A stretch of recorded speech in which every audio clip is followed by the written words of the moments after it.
Hello, my name is Sakiri Jamini. This talk is about an introduction to a career in cybersecurity. Few folks have been asking me about this topic, so I thought it would probably be a good idea to do it through this video to scale better. A little bit about myself. I did my undergraduate here in the United States, Colorado College. I majored in computer science and mathematics. I have a master's in information and cybersecurity from the University of California, Berkeley. I've worked at Google for about 9.5 years. About 4 years to 5 years of that time, I was focusing on cybersecurity. I'm about to start a new position at a fintech company called Neon. Some at a high level, here are some of the topics that you need to be aware of in cybersecurity. There's security, privacy, government compliance. Security is about providing confidentiality, integrity, and availability. Confidentiality is about, like making sure that information is only accessible to authorized people. Integrity is about making sure that the information is not tampered with, changed in a way that's unauthorized. Availability is about making sure that the information is accessible in a timely manner when it's actually needed. Privacy is about protecting against information disclosure. There's attribute disclosure, identity disclosure, membership disclosure. Attribute disclosure is about, like disclosing sensitive information about a person. An example could be salary, age.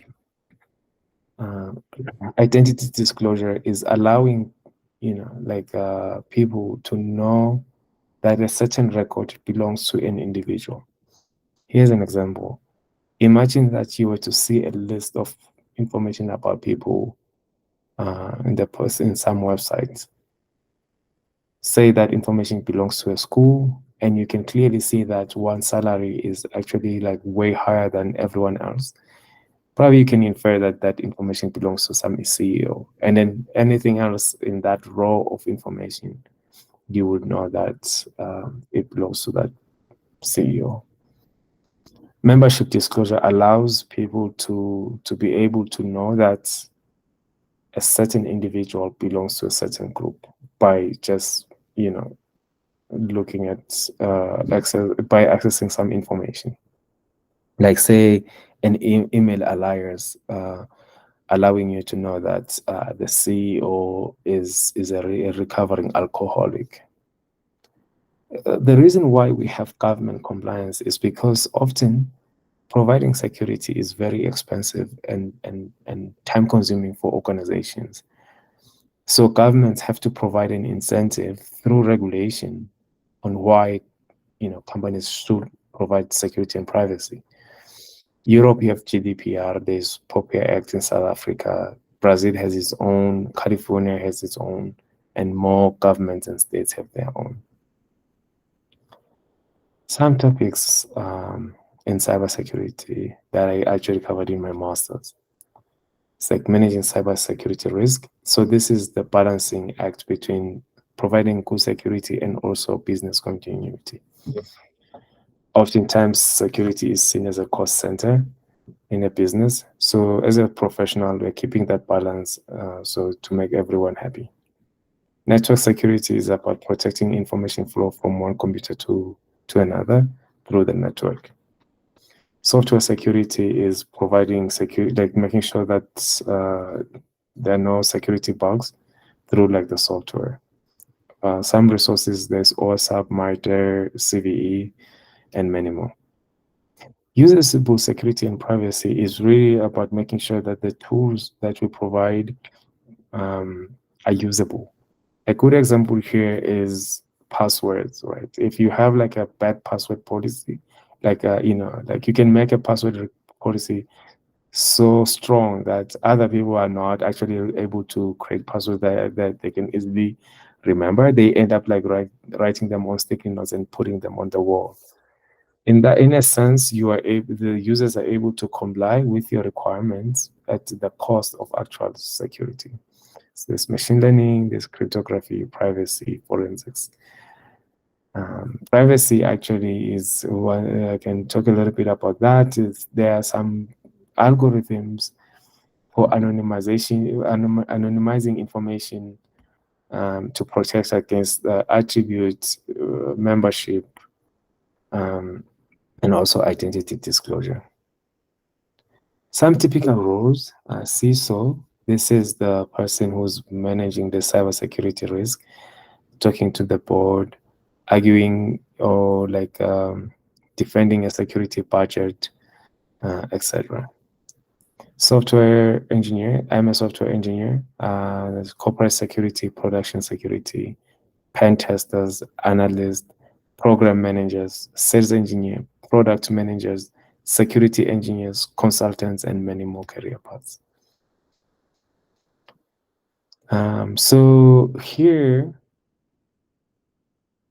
some future areas of study or career opportunities is the exploitation of machine learning and AI. This could be misused by individuals, nation states, groups.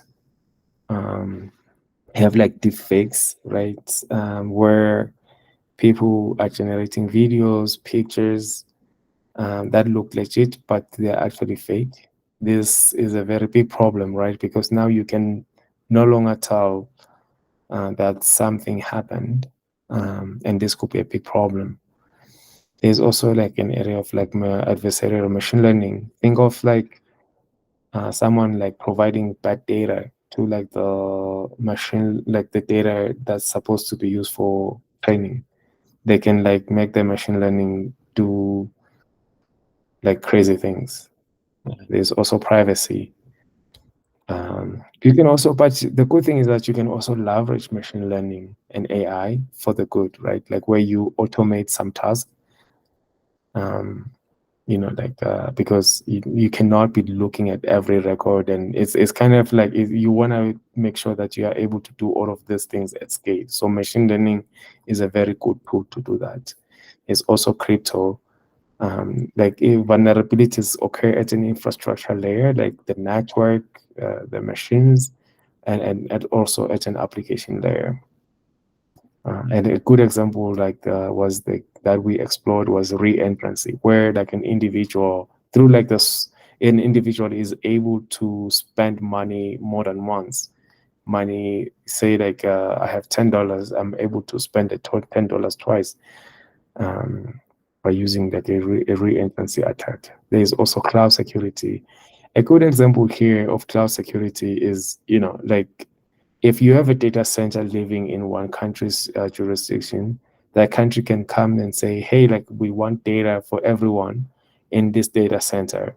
And they can go to the vendor to actually enforce that, like they give access to the data.